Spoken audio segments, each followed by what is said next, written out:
Halo, selamat datang kembali di channel YouTube Pengabdi Voli. Apa kabarnya teman-teman semua, para penggemar voli Indonesia, para penggemar timnas Indonesia, dan juga khususnya para penggemar Surabaya Samator yang saat ini bertanding di Livoli Divisi 1 tahun 2024. Ini ada kabar yang sangat buruk bagi para penggemar Surabaya Samator, karena Surabaya Samator dipastikan gagal menjadi juara Livoli Divisi 1 pada tahun ini. Karena Surabaya Samator yang dilatih oleh Rodolfo Luis Sanchez, pelatih asal Kuba itu, harus menelan kekalahan ketika menghadapi Supun Badak di partai semifinal yang turnamen volinya atau kejuaraan volinya itu diselenggarakan di Gor Bung Karno di Grobogan, Jawa Tengah.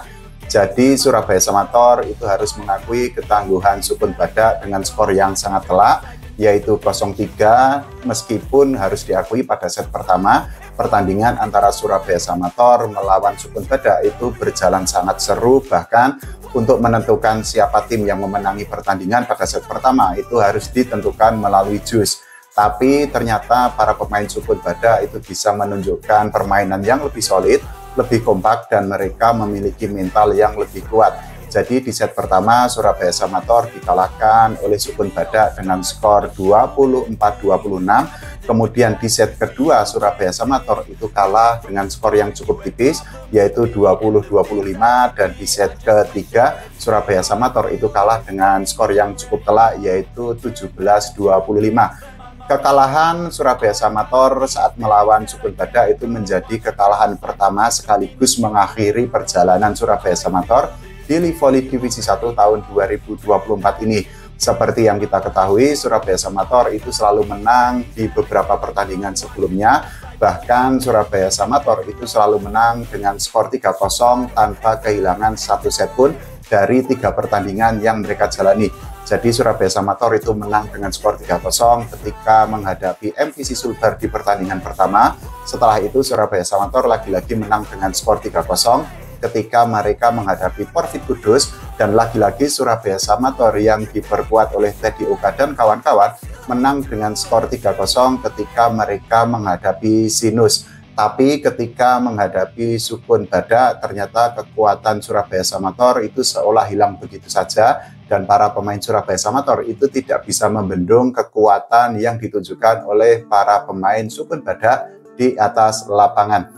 Ini juga menjadi PR tersendiri bagi Surabaya Samator. Karena apa? Ketika mereka memetik kemenangan 3-0 saat melawan MVC Sulbar, kemudian Porfit Kudus dan juga Sinus, mereka itu bisa dikatakan bisa menang dengan sangat nyaman, dengan sangat mudah. Karena apa? Mereka, para pemain Surabaya Samator itu memiliki kemampuan yang di atas pemain 3 klub itu. Tapi ketika menghadapi tim yang kualitas pemainnya itu bisa dikatakan sejajar atau sama, ternyata para pemain Surabaya Samator itu tidak bisa keluar dari tekanan yang mereka dapatkan di atas lapangan.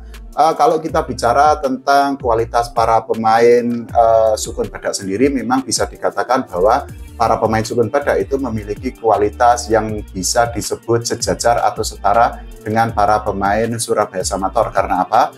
Beberapa pemain Supun Badak itu merupakan andalan tim voli Jawa Tengah ketika bertanding di PON dan juga di Kapolri Cup. Hal itu tentu hampir sama dengan beberapa pemain Surabaya Samator yang memang juga menjadi andalan di PON tahun 2024, dan juga ada beberapa pemain Samator yang ikut tim voli Jawa Timur ketika menjadi juara di Kapolri Cup pada tahun 2024 ini. Nah, itu juga menjadi PR bagi pelatih Surabaya Samator Rodolfo Luis Sanchez untuk bisa segera membenahi kekurangan atau kelemahan yang dimiliki oleh para pemain Surabaya Samator. Kalau kita melihat atau kita mengevaluasi hasil pertandingan yang didapatkan oleh Surabaya Samator ketika menghadapi Supun Badak, memang terlihat para pemain Surabaya Samator itu memiliki beberapa kelemahan mendasar yang harus segera dibenahi, terutama untuk menyambut Proliga tahun 2025. Salah satunya adalah kualitas receive yang memang tidak seperti biasanya. Selain itu juga defense yang ditunjukkan oleh para pemain Surabaya Samator itu terbilang tidak bagus atau tidak seperti ketika mereka menghadapi MVC Sulbar, Sinus, dan juga Porfik Kudus. Hal itu mungkin memang terdengar masuk akal. Karena apa? Karena seperti yang tadi saya bilang bahwa para pemain Sukun Badak itu mempunyai kemampuan yang bisa dikatakan sejajar atau setara dengan para pemain Surabaya Samator.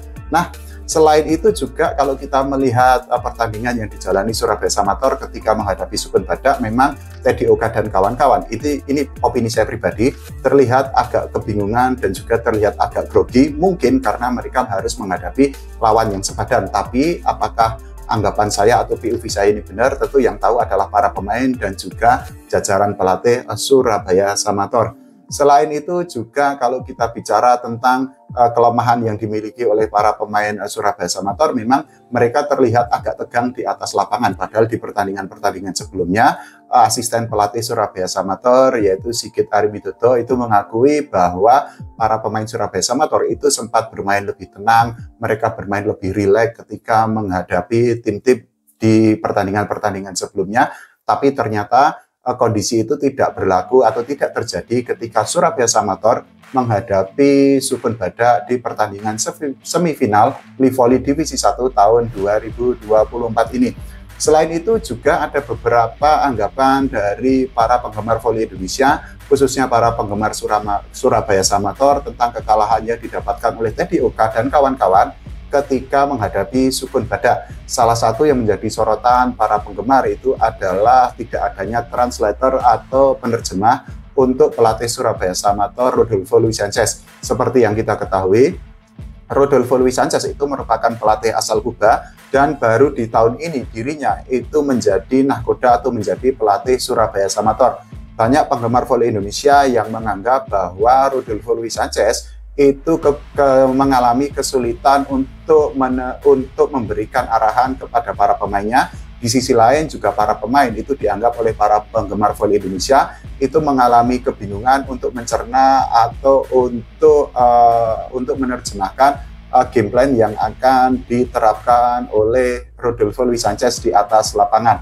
Nah, banyak atau beberapa penggemar voli, khususnya para penggemar Surabaya Samator itu menyayangkan karena tidak ada penerjemah untuk Rodolfo Luis Sanchez agar game plan yang diinginkannya itu bisa dijalankan oleh para pemain Surabaya Samator di atas lapangan. Tapi seperti yang kita ketahui, Surabaya Samator itu memang cukup identik atau sangat sering memakai pelatih asing untuk berlaga di turnamen-turnamen yang mereka ikuti.